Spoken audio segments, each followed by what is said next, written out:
Hi friends, అందరూ ఎలా ఉన్నారు? బాగున్నారా? నేనైతే చాలా బాగున్నాను. మీరు కూడా బాగుండాలని మనస్ఫూర్తిగా కోరుకుంటున్నాను. అయితే ఈరోజు మీతో ఒక విషయం షేర్ చేసుకోవడానికి అయితే వచ్చానండి. నాకైతే మానిటైజేషన్ కంప్లీట్ అయ్యింది అండ్ నాకు ఏదో మీ దయ వల్ల మానిటైజేషన్ అయితే కంప్లీట్ అయ్యిందండి. Thank you so much for your supporting. And నేను చేసిన కొన్ని మిస్టేక్స్ అయితే మీరు చేయకూడదని ఈ వీడియోలో మీకు విషయం షేర్ చేయడానికి వచ్చానండి. అండ్ ఏంటంటే ఫస్ట్ నేను వీడియో స్టార్ట్ చేసేటప్పుడు అయితే నాకు ఎడిటింగ్ రాదు, అసలు వీడియోస్ ఎలా చేయడమో రాదు, అసలు ఏమీ తెలియదండి. ఈవెన్ ఛానల్ కూడా క్రియేట్ చేయడం ఎలాగో కూడా తెలియదండి.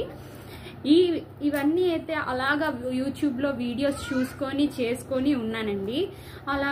అలా వీడియోస్ చూసుకొని చేసుకుంటే మనకి ఆటోమేటిక్గా వచ్చేస్తుంది. సో అలాగా ఛానల్ కూడా ఈవెన్ చేయడం రాదండి. ఒకసారి వెంకటరామూర్తి పూజ చేశానండి. ఆ వీడియో షేర్ చేద్దాము అని చెప్పి మా అక్క వాళ్ళ పాప ఏం చేసింది, యూట్యూబ్ ఛానల్ క్రియేట్ చేసి అందులో షేర్ చేసింది.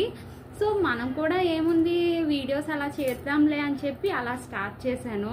కామెడీ వీడియోస్ అని, ఏవో ఫోక్ సాంగ్స్ అని, ఏవో అలాగా వాయిస్ అయితే ఆడియోస్ యూస్ చేసుకొని చేశాను.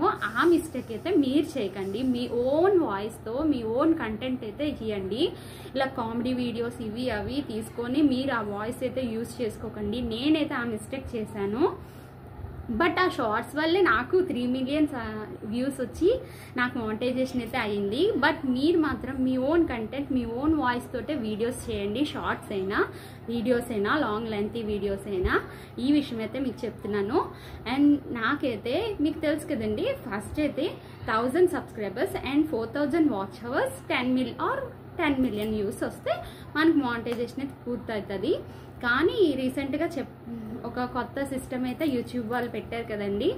3 మిలియన్ వ్యూస్ వచ్చినా లేకపోతే 3000 వాచ్ అవర్స్ వచ్చిన లాంగ్ వీడియోస్వి ఒక 500 సబ్స్క్రైబర్స్ ఉంటే అయిపోతుంది మానిటైజేషన్. నాకైతే 3 మిలియన్ వ్యూస్ వచ్చి నాకైతే మానిటైజేషన్ అయితే కంప్లీట్ అయిందండి.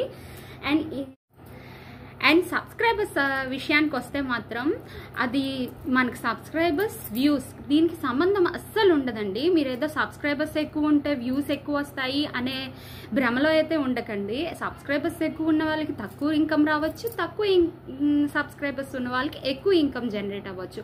అది మన చేతుల్లో అయితే లేదు. సో సబ్స్క్రైబర్స్ ఏంటంటే అది షార్ట్స్ మీద ఆధారపడి ఉంటుంది. మీరు షార్ట్స్ ఎక్కువ చేస్తే సబ్స్క్రైబర్స్ పెరుగుతూ ఉంటారు. బట్ వ్యూస్ అనేవి తక్కువ సబ్స్క్రైబర్స్ ఉన్న వ్యూస్ వస్తాయి.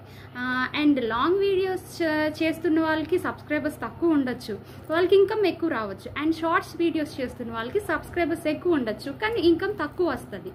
సో పిల్లలతో అయితే నాకు అస్సలు లాంగ్ వీడియోస్ అయితే చేయడం అస్సలు అవ్వట్లేదు కాబట్టి నేను షార్ట్స్ అనేవి ఎక్కువ చేస్తూ ఉంటాను.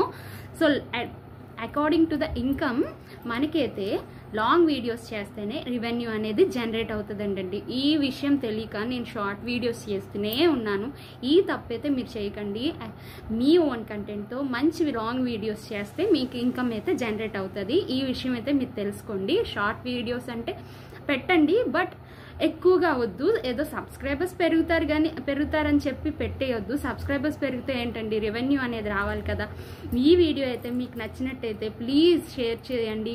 చాలామంది ఇది తెలియక చాలా బాధలు పడుతూ ఉంటారు. సబ్స్క్రైబర్స్ పెంచుకుంటారే కానీ ఇన్కమ్ అనేది రాదు. సో ఈ వీడియో అయితే అందరికీ షేర్ చేయండి. మీ ద్వారానే కదా నాకు మానిటైజేషన్ అయింది. అలానే మీ ద్వారానే నాకు ఇన్కమ్ రావాలంటే ఈ వీడియో అయితే మీరు లైక్ చేస్తేనే నాకు ఇన్కమ్ అనేది జనరేట్ అవుతుంది. ప్లీజ్ ఈ వీడియో అయితే లైక్ చేసి నన్నైతే ఇలానే సపోర్ట్ చేయండి please. Thank you very much. Bye bye.